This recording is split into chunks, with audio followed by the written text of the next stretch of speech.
Hello mga kasiopaw! Abay, tara na nga dahil ngayon pong araw ay magtitinda tayo ulit. Ay sus na yan! Pagkagising nga po kanina ay tanghali na baga po ulit. Paglabas ko nga po dito sa may tindahan ay naglilinis na baga si Papa Art nitong aquarium. Pagtanong ko nga ni kung ano ang lulutuin, abay, ibinalik baga po sa akin yung tanong. Ay sus na yan! Sabi ko nga ni po ay isama ako kapag bibili para makapili po ako kung ano ang lulutuin. At dahil tanghali na nga at nakakagutom na rin, kaya ang sabi ni Papa Art ay yung luto na lang daw ang bilihin namin. Sabi ko nga po kay Papa Art ay may parcel ako na padating. Abay, bigla nga po akong tinanong kung magkano at bibigyan niya raw ako ng pambayad. Ang sabi ko nga po ay 500 kahit hindi naman. Ay sus na yan. Abay, sikreto lang po natin yun ha. Hindi naman po niya malalaman kasi hindi naman po yun nanonood ng full na vlog ko. Dito na rin nga po pala kami sa may karinderya bumili ng pagkain. Pag nagluto pa po kasi, abay, baka alas 5 na kami makakain. Ay sus na yan. Nga po namin ang bahay ay kumain na rin kami. Abay, mag-aasikaso pa po kasi at magbubukas ng tindahan. Marami pa nga po ang kulang pero okay lang dahil alas 3 pa naman magbubukas ang burgeran. Ay sus na yan. Nung 2:30 na nga ng hapon ay may pumunta na agad sa tindahan para bumili ng burger. Sabi ko nga ni po doon sa unang customer ay bumalik na lang ng alas 3 dahil magluluto pa ako ng cheese. Ay sus na yan. Mahirap po kasing madaliin ang pagluluto. Abay, minsan po kasi baka sa sobrang pagmamadali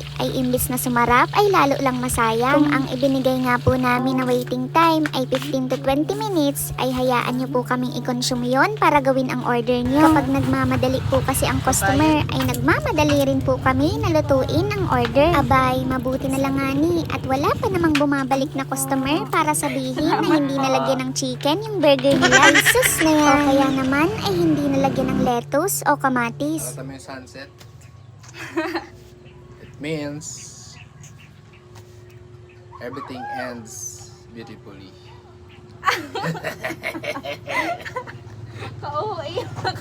Kakita ka lang ng sunset.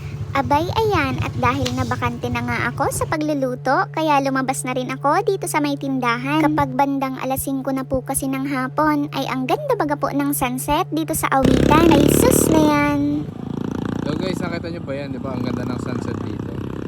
At meron ako nabasa ang quotes. At ang sabi, sunsets are proof that endings can be beautiful too. Di ba guys? Kaya guys, parang sunset. Sa ating buhay, kailangan natin maging matyaga.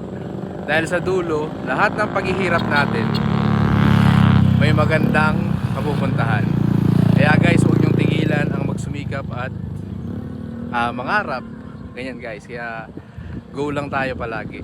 Huwag natin kakalimutan. Ayan nga ni si Papa Art at pinag-video ko lang baga ng sunset ay may pa-quotes-quotes pang nalalaman. Ay sus na yan! Ay, may nuno.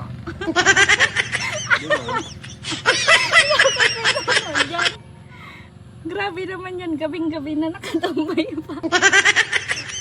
Nung bandang alas 6 nga mga kasiopaw ay may nag-message pa sa atin at bibili daw po sila ng burger. Taga San Vicente pa nga raw po sila at nakita daw po nila sa Facebook yung post natin. Ay sus na yan! Last na rin nga po namin na customer na nag-dine in dito, sina Ma'am at Sir. Abay, maraming salamat po talaga sa paulit-ulit na pagbili ng burger dito sa amin. Pagkatapos ko nga po na magtinda ay inayak ko naman si Papa Art na lumabas. Nagpaalam nga ni po ako kanina, sabi ko ay ako na lang ang gagala. Abay, may kahigpitan din po palang taglay itong boss ko. Ay sus na yan. Nag-iisip rin nga po pala kami dyan kung saan kami kakain. Abay, ang dami-dami pa nga naming sinabi. Dito lang pala kami mapupunta sa Jollibee. Kanina magtapat itong buzzer, siya makuha.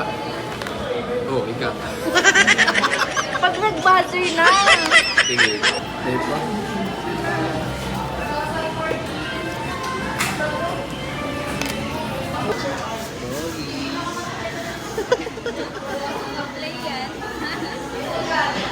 Ganda mga anak-anak ko. Ganyan.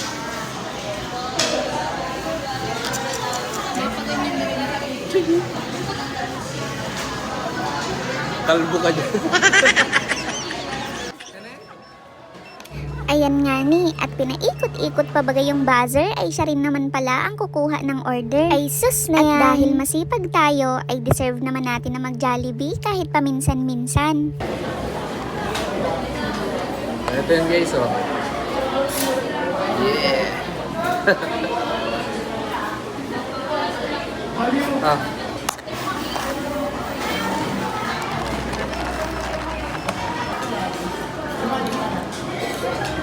Abay, ayan, at tapos na naman nga ni siyang kumain at hindi pa baga po nangangalahati itong sa akin. Abay, hanggang dito na lang mga kasiopaw. Maraming salamat sa panonood. Bye-bye!